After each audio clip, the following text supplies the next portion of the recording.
چطور میتونیم از هوش مصنوعی کمک بگیریم برای ساخت کالکشن های NFT؟ سلام و خوش آمدید به آکادمی سالچن. امیدوارم حالتون عالی باشه.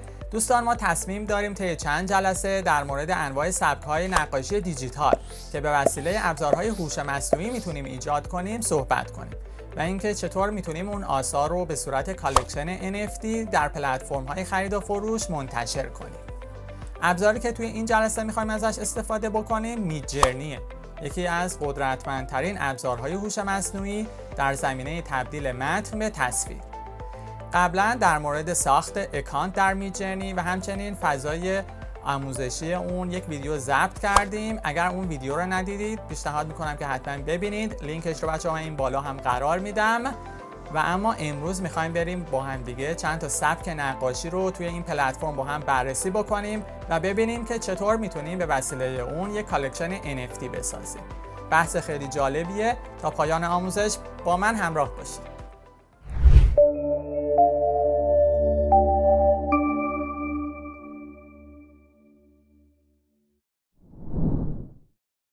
بسیار خب، وارد فضای میدجرنی شدیم بچه‌ها. همطور که قبلا هم اشاره کردیم میدجرنی در محیط دیسکورد کار میکنه و فرض ما در ادامه این آموزش اینه که بچه‌ها اون ویدیوی آموزشی اول یعنی ساخت اکانت میدجرنی رو شما دیدید و از مطالبی که توی اون ویدیو گفتیم بچه‌ها اینجا دیگه اونها رو تکرار نمی‌کنیم. بریم سراغ اولین سبک نقاشی که میخوایم با هم دیگه اینجا کار بکنیم. همونطور که میدونیم بچه‌ها ما برای نوشتن پرامپت از این لاین پایین اینجایی که بچه‌ها نوشته مسیج می اومدیم و این کد دستوری /imagine prompt رو انتخاب میکردیم و بعد شروع میکردیم برای نوشتن پرامپت. پرامپت چی بود بچه‌ها؟ همون متنی بود که ما میخواستیم برای ما تولید بکنه. متن رو که مینویسیم ربات میدجرنی میاد اون رو بچه‌ها دریافت میکنه و بر اساس داده های آموزشی خودش اون عکس های مورد نظر رو برای ما جنریت یا تولید میکنه. خب ما میخوایم که بچه‌ها بیایم و اولین سبکمون رو بنویسیم. ابتدای همه بچه‌ها میایم و سوژه‌مون رو به اصطلاح بهش میگیم که چی میخوایم باشه. من میخوام که بچه‌ها از سلطان جنگل شروع بکنم، یعنی لاین که همون شیر باشه، و میخوام که بچه‌ها سبک نقاشی که میخوام الان بهتون معرفی بکنم، اجازه بدید من این کالرفول رو بنویسم.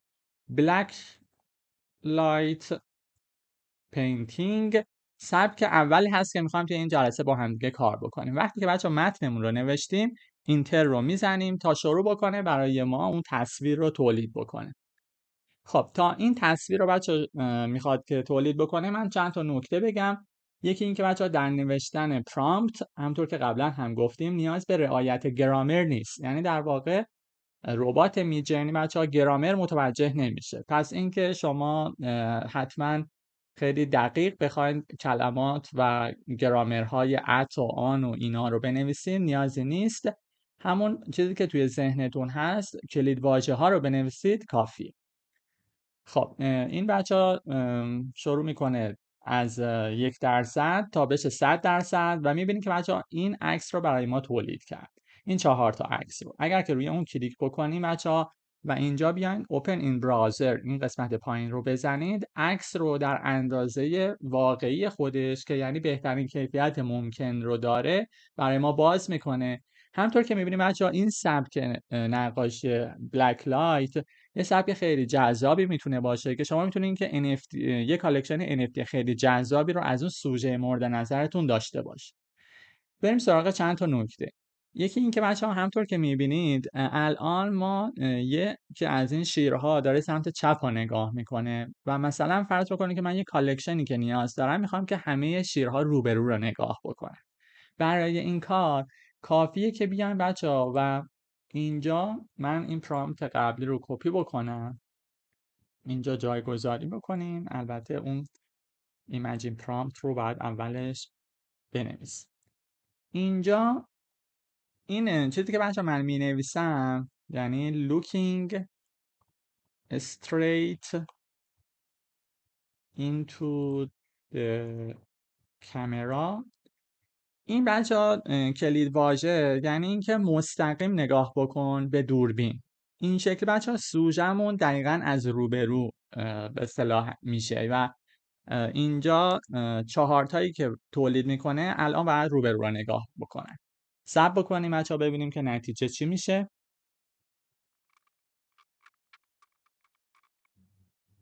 بله همونطور که میبینیم بچه ها الان اینجا هر 4 تا عکسی که برای ما تولید کرد داره روبرو رو نگاه میکنه.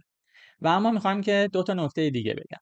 اگر که بچه‌ها شما از یکی از اینایی که براتون زده خوشتون اومده و مثلا به عنوان مثال همونطور که میدونید هم بچه‌ها شماره ها به این صورت 1 2 3 و 4. فرض کنید که من این شماره 3 رو بیشتر خوشم اومده و میخوام که بچه‌ها بیاد و 4 تای دیگه دقیقاً مشابه این بزنه. می اومدیم و اینجا بچه‌ها از این گزینه‌های V یعنی همون variation گزینه V3 رو میزدیم تا 4 تای دیگه این مدلی برای ما تولید بکنه. و اون یوها بچه چی بود؟ آپ اسکیل ها بودن. اگر که به عنوان مثال من شماره 4 رو هم میخوام ولی میخوام که سوژم یه کمی بچه دورتر باشه یعنی زوم آوت بشه که سر شیر رو به صورت کامل داشته باشم. پس میام بچه U4 رو هم میزنم. U4 رو که بزن بچه یه همچین ابزارهایی این پایین بهتون میده. اگر که بیان به عنوان مثال من اینجا بچه‌ها میخوام که بیام و این زوم آوت 1.5x رو بزنم.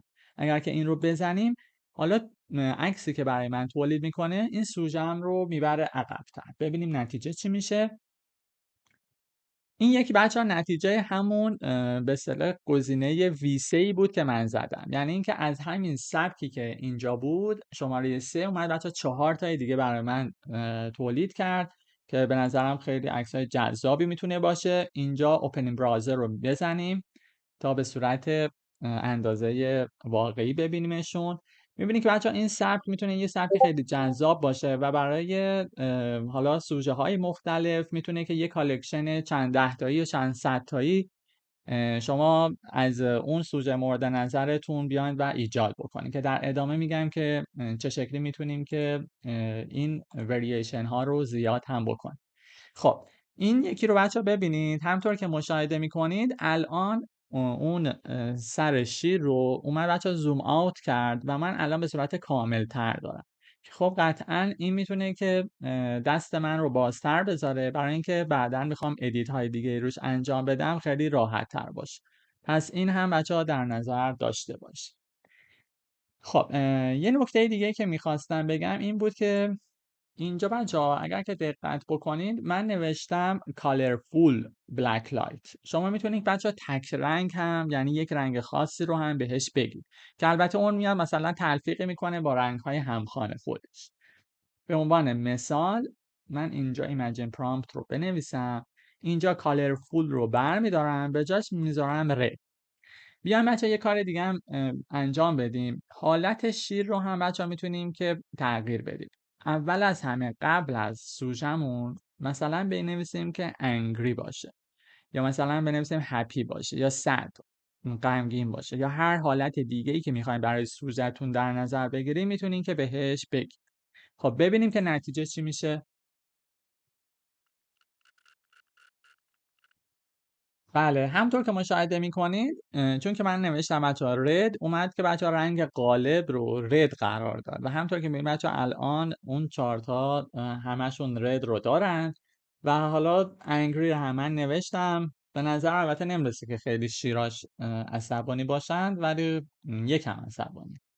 یک کار دیگه که بچه‌ها میتونیم انجام بدیم اینه که بیایم من اون قبلی رو بچه‌ها جایگذاری بکنم. اینه که بیایم بچه‌ها به سوژه‌مون یه سری المان اضافه بکنم. به عنوان مثال من میخوام که بیام بعد از لاین مینویسم که وید مثلا فرض بکنیم کابوی هت. یه دونه کلاه کابوی هم میخوام داشته باشه. ببینیم که نتیجه چه عکسایی رو برامون تولید میکنه. بله همطور که می‌بینید بچه‌ها الان ما 4 تا شیر داریم که به نظرم میاد که با کلاه کابوی بچه‌ها شیر خیلی هم قشنگ میشه. خب ببینیم بچه‌ها الان این 4 تا تصویر بود که ما اومدیم یه المانی رو به اون اضافه کردیم. پس شما هم میتونید که برای اون کالکشن NFT تون بیاین و المان‌های مختلف رو بهش اضافه بکنید و عکس‌های خیلی جذابی رو در قالب یک کالکشن داشته باشید. خب من میام بچه‌ها یکی دیگه هم اضافه بکنم که شما کاملا این موضوع براتون جا بیفته. به عنوان نمونه مثلا من بیام این بار بهش بگم که سان گلاسیز، عینک آفتابی داشته باشه. ببینیم که چه شکلی میشه. خب تا این داره بچه ها جنریت میشه، من اون عکسای قبلی رو ذخیره بکنم. برای ذخیره کردنش هم بچه ها کافیه که اینجا بچه ها کلیک راست بکنیم، سیو ایمیج از رو بزنیم و اینجا به عنوان مثال اون جایی که میخوایم ذخیره بکنیم رو انتخابش بکنیم و سیو. خب این یکی رو هم من سیو کنم، این یکی رو هم سیو کنم.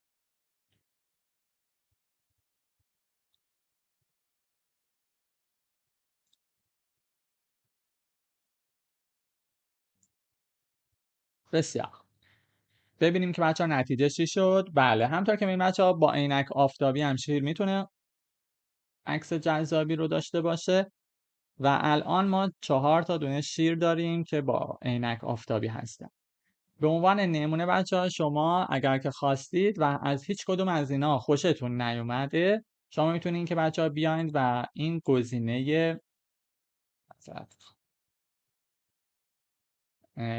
گزینه ریجنریت رو بزنید. این به اصطلاح علامت فلش که آبی رنگ هست و 4 تا عکس کاملا متفاوت، حالا ممکنه که تفاوتش کم باشه یا خیلی زیاد باشه، بسته به نوع پرامپتی که نوشتین براتون تولید میکنه.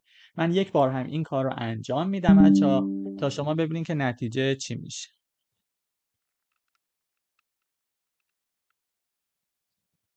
بله همونطور که می‌بینید بچه‌ها الان اومد و 4 تا عکس کاملا حالا متفاوت‌تر از اون قبلی برای من تولید کرد که به نظر من این 4 تا از اون قبلی‌ها خیلی جذاب‌تر هستند و میتونه که یک سبک خیلی ایدئالی باشه برای تولید کالکشن‌های NFT که شما میتونید که بچه‌ها بیان و برای سوژه‌های مختلف ازش استفاده بکنید. می‌بینید که بچه‌ها عکس خیلی جذابی شد به نظر.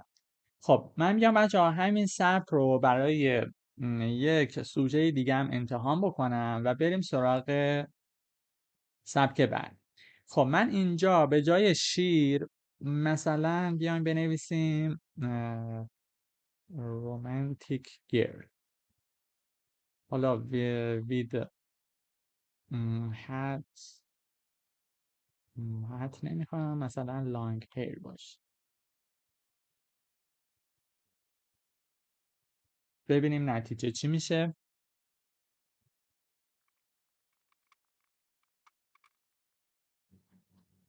بله همونطور که می‌بینید بچه‌ها من اومدم و این بار سوژه رو تغییر دادم، رومانتیک گرل نوشتم. می‌بینید بچه‌ها برای این سوژه هم عکس‌های خیلی جذابی تولید کرد و مثلا به عنوان مثال این عکس شماره 1 میتونه که جذاب باشه. شما میتونید که مجددا با همون U1 بچه‌ها آپ اسکیل رو بزنین، زوم آوتش بکنید و حالا المان هایی رو بهش اضافه بکنید تا بتونین که به اون عکس مورد نظرتون و حالا اون کالکشنتون رو تعدادش رو افزایش بدید.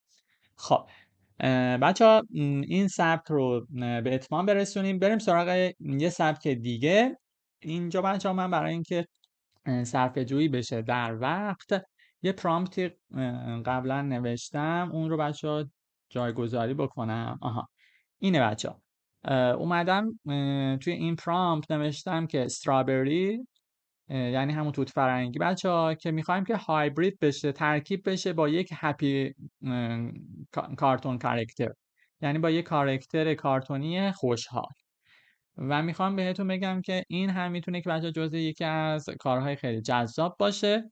اینجا بچه ها بهش وقتی که نمیگیم که چه سبکی رو بزنه، میاد و بر اساس آخرین ورژن، یعنی الان ورژن 6 میدجرنی هست که کارهای 3D خیلی جذابی رو تولید میکنه، میاد بر اساس اون عکس ها رو جنریت میکنه. و اما این اس رو هم من 700 زیاد 400 قرار میدم و الان توضیح میدم که چی هست. تا عکس رو بچه تولید میکنه، من یه توضیحی در مورد این به اصطلاح المنت ها یا خصوصیاتی بدم که شما با استفاده از دش دش، یعنی الان ما نوشتیم بچه ها 2 تا خط فاصله و اس گذاشتیم اینجا بچه ها، این المنت ها که اگر که ویدیوی اون رو ندیدید بچه ها، من این بالا پین میکنم که حتما ببینید. شما میایید و یه خصوصیت رو بهش اضافه میکنه. این خصوصیت استایلایزه که عددش میتونه که بین عدد 0 تا 1000 باشه و به صورت دیفالت میدجرنی عددش 100. میزان هنری بودن با جزئیات بیشترش رو با این پارامتر میتونیم که تعیین بکنیم. خب همطور که میبینید بچه‌ها الان اومد و این بر اساس ورژن 6 میدجرنی بچه‌ها عکس‌های ما رو تولید کرد. به نظرم این سبک هم میتونه که سبک خیلی جذابی باشه برای تولید کالکشن های NFT و به عنوان نمونه بچه‌ها شما میتونید که هر کدوم از اینها رو خصوصیاتی رو بهش اضافه یا کم بکنید. به عنوان نمونه محض اینکه بچه‌ها من می‌خوام این بخش آموزشی رو بگم، می‌خوایم که فرض بکنید شما از این عکس شماره 2 خوشتون اومده، ولی میخواین که فرض بکنین چشماش یه سبک دیگه باشه، یه طور دیگه باشه. میایین و اینجا بچه‌ها همون یودو رو کلیک میکنین. یه گزینه ای داریم اینجا بچه‌ها وری که اینجا ریجن رو میتونیم انتخاب بکنیم. ریجن رو کلیک میکنیم. یه ابزاری بهتون میده که همون لسوه. شما میتونین که با یا این رکتانگل تول انتخابش بکنین و اون نواحی که مد نظرتونه که میخواین تغییر بکنه رو انتخابش بکنین. فرض بکنین من چشما این 2 تا دست رو هم انتخاب میکنم که فرض بکنین میخوام یه مدل دیگه باشه و اینجا این گزینه سابمیت رو میزنیم و منتظر میمونیم که بچه‌ها بیاد و اون تغییرات رو اعمال بکنه. ببینیم نتیجه چه خواهد شد. بله همطور که می‌بینید بچه‌ها اومد و ما بر اساس اون چیزی که بهش گفته بودیم، حالا چشما رو گفتیم تغییر بده و دست‌ها رو اومد و اونا رو تغییر داد و اگر که دوست نداشتین حتی هیچ کدوم از اونها رو، باز میتونین ریجنریت بکنین و بگین که 4 تا دیگه براتون بزن. خب البته به نظر میاد که همون عکس اولی که زده بود چشماش خیلی بهتر. خب بچه‌ها میخوام که بریم و بیام و یه سبک دیگه ای رو با هم دیگه کار بکنیم ببینیم که نتیجه چطور میشه. من میام همون پرامپت قبلی رو جایگذاری میکنم و الان میخوام بهش بگم که بچه‌ها یه سبک دیگه برای من بزن. اینجا بچه‌ها میام و بهش میگم که بیا و سبک گرافیتی استایل، همون گرافیتی میشه بچه دیوارنگاری، سبک دیوارنگاری که یه سبک خیلی جذابی هست که شما میتونید ازش استفاده بکنید و بعد مقابل اون بچه کلمه استایل رو مینویسیم. ببینیم که نتیجه چی میشه. این وایت بک‌گراند رو هم نمیخوام.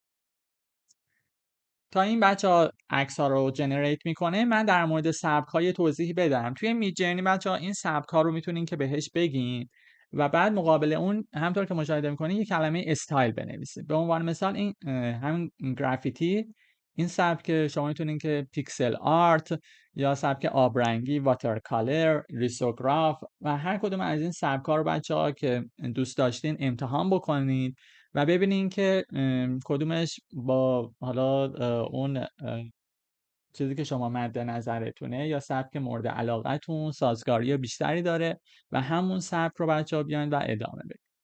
خب ببینیم نتیجه چی شد. بله همطور که می‌بینید بچه‌ها این سبک گرافیتی هم میتونه که یه سبک خیلی جذابی باشه و اگر که باز هیچ کدوم از اونها رو دوست نداشته میتونید که ریجنریت بکنید و اون مدل مورد نظرتون که رسیدید همون رو توسعه بدید.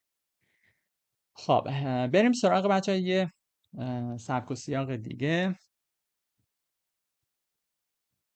من اینجا بچه‌ها یکی دیگه نوشته بودم، پیداش کنم. آها این یه گزینه بچه‌ها من نوشته بودم، یعنی اومدم بچه‌ها نوشتم پاینپل آناناس که حالا با همون کاراکتر خوشحال باشه. اینجا اومدم بهش گفتم که بک‌گراندم بچه‌ها اینک براش باشه. ببینیم که اینک براش به اصطلاح چه تصاویر رو برای ما ایجاد میکنه. این S رو هم میتونیم حالا کمترش بکنیم، 200 کافیه. یه پارامتر دیگه ای بچه من اینجا استفاده کردم به نام AR.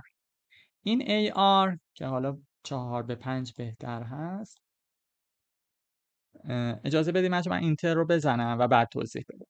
این AR بچه اسپکت ریشیوه، یعنی اینکه نرخ تناسبه که من گفتم بچه اینجا 4:5 باشه. اگر دقت بکنیم بچه نسبت دیفالت یا پیش‌فرض میدجرنی 1:1، یعنی تصاویر رو مربع ایجاد میکنه و اگر که شما بخواید تصاویر رو در یک تناسب دیگه داشته باشید میتونید که بهش از این پارامتر این دستور رو بگید. ببینیم بچه‌ها الان میتونید که 4:5 2:3 یا هر تناسب دیگه ای که خودتون مد نظرتونه عددش رو به این سبک بنویسید و اون براتون تولید میکنه.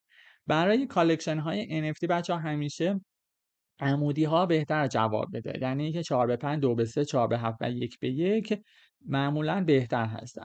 کالکشن های NFT یا آیتم های NFT هنری هم داریم که به اصطلاح افقی هستن، ولی خیلی تعدادشون کمه و متداول نیست و شما بهتره که بچه‌ها عمودی ایجادشون بکنید. خب همطور که می‌بینید بچه‌ها الان این سبک اینک براش هم یه سبک خیلی جذابیه که شما میتونید که تصاویرتون رو تولید بکنید. اجازه بدید من این رو در اندازه اصلی باز بکنم که بهتر ببینید. این سبک هم بچه‌ها سبک خیلی جذابی میتونه باشه به نظر من و شما میتونید که بچه‌ها تصاویر خیلی جذابی رو برای کالکشن NFT تون داشته باشین و همون چیزایی که برای اون شیر گفتم بچه‌ها برای این سوژه هم میتونین که ادامه بدید، یا مثلا به عنوان نمونه اگر که این شماره 3 به نظرم میتونه که جذاب باشه، شما میتونین که بیاین و این ورییشن یعنی V3 رو کلیک بکنین و دقیقا 3 تای دیگه از این براتون تولید بکنه، یا حتی شماره 4 هم همینطور. بریم سراغ بچه یه سبک دیگه. این رو هم اجازه بدیم که ببینیم که چارتای دیگه چطوری برامون میزنه.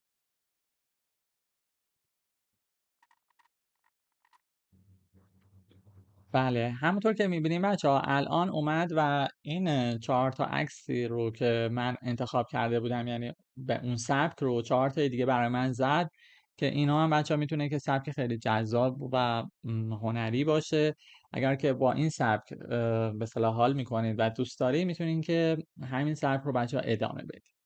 خب این اوپنینگ براوزر رو برای این هم بزنم و میخوام که بچه‌ها یه سبک جذاب دیگه بهتون معرفی بکنم که من خودم خیلی دوست دارم.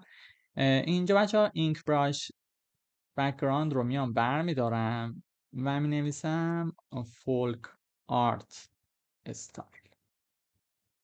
این سبک هم بچه‌ها سبک خیلی جذابیه، حالا اس براش نمیخوام، ای آر هم نیازی ندارم. ببینیم که نتیجه چی میشه. بله همونطور که می‌بینید بچه‌ها این سبک هم سبک خیلی جذابیه به نظر من و میتونید که خیلی تصاویر هنری خوبی رو براش ایجاد بکنید و یه کالکشن خیلی زیبایی رو ازش ایجاد بکنید. خب من یه بار دیگه می نویسم و میخوام که این وایت بک‌گراند رو بهش اضافه بکنم. دوباره اجراش بکنیم. بله می‌بینید که بچه‌ها الان اومد 4 تا با همین سبک فولک آرت با بک‌گراند سفید برای من ایجاد کرد. اگر که خواستیم میتونیم که دوباره ریجنریت رو بزنیم تا 4 تای دیگه هم برامون بزنه تا ببینیم که بچه‌ها کجا به نتیجه دلخواهمون میرسیم و میتونیم که اون رو با استفاده از اضافه کردن المنت های مختلف و یا بیایم حالتش رو تغییر بدیم، ورایتی یا همون ورییشن خود تنوع کالکشنمون رو بچه‌ها افزایش بده. بله میبینید که بچه‌ها 4 تای دیگه با یه سبک و سیاق دیگه برامون ایجاد کرد با همون استایل فولک آرت. یک بار دیگه هم من میزنم و میخوایم که غیر از اون بیایم و یک بار هم با هپی رو زدیم، یه بار هم بچه‌ها بیایم حالتش رو تغییر بدیم ببینیم که با یه حالت دیگه چه شکلی میزنه. به جای هپی این بار می نویسم سگ.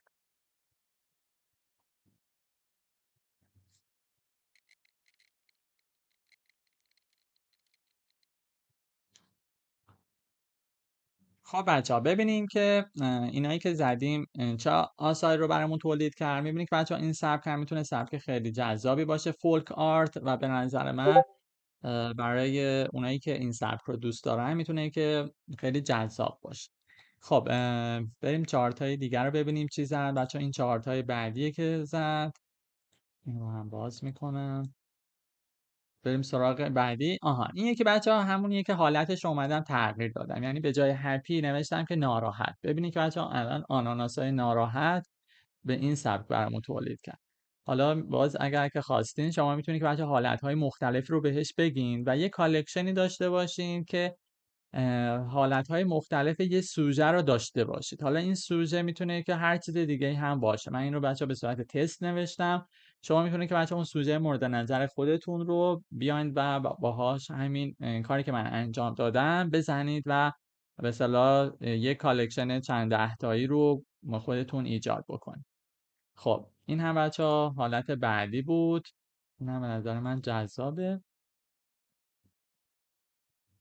خب این هم یه 4 تای دیگه.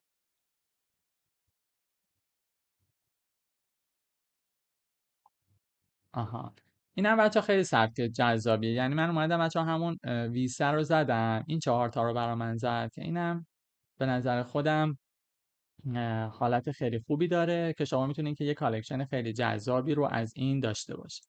پس این رو هم من ذخیره میکنم. این 4 تا هم ذخیره کنیم.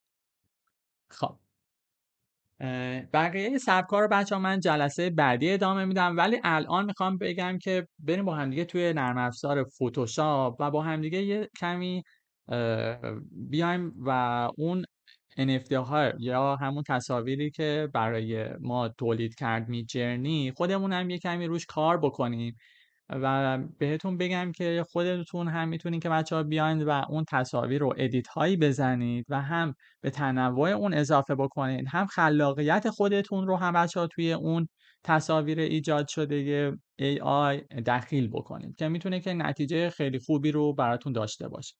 پس من بچه‌ها نرم افزار فتوشاپ رو باز میکنم.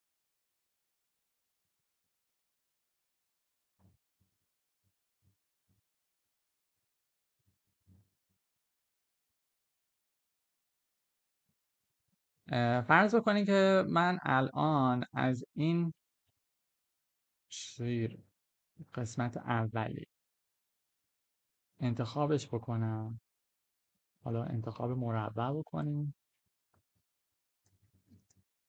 یکی میخوام بهتون بگم که چه شکلی میتونین که نورها رو خودتون هم بچه ادیتی داشته باشه. به عنوان نمونه فرض بکنید من میام این ابزار سلکت رو انتخاب بکنم. اینجا فدرش رو 35 قرار دادم. یه ناحیه رو مثلا چشمش رو انتخاب میکنم.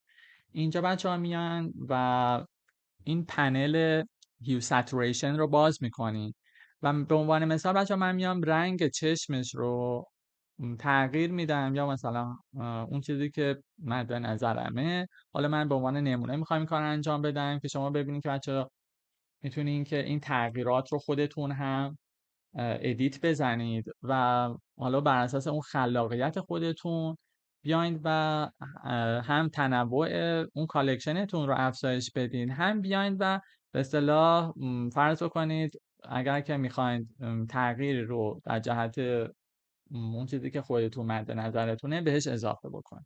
می‌بینین که بچه‌ها الان ما اومدیم و یه ادیت نور روی همون سبک بلک لایت پینتینگ ایجاد کرد.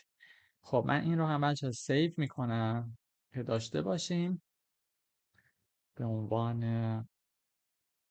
لاین یک. یکی از ادیت های دیگر هم بچه ما انجام بدیم. به عنوان مثال این پایین اپل ها که ایجاد کردیم، بیایم بچه ها یکیش انتخاب بکنیم.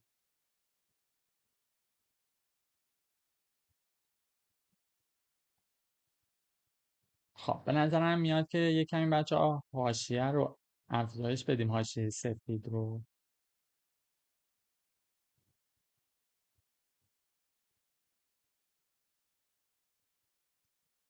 خب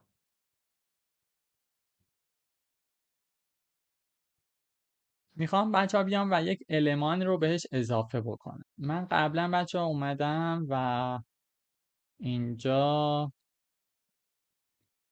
یه المنتی رو به صورت وکتور زدم. میخوام که بچه ها بیام و از اینجا استفاده بکنم. ببینیم که چه شکلی میشه به صورت امتحانی. حالا شما بسته به اون خلاقیت یا سلیقه خودتون میتونید بچه ها کارهای خیلی متنوع و مختلفی رو انجام بدید. خب من انتخابش بکنم. بیایم بچه ها یه همچین اندازه‌ای براش ایجاد بکنیم. اینجا بچه ها سوژه‌مون رو انتخابش بکنیم.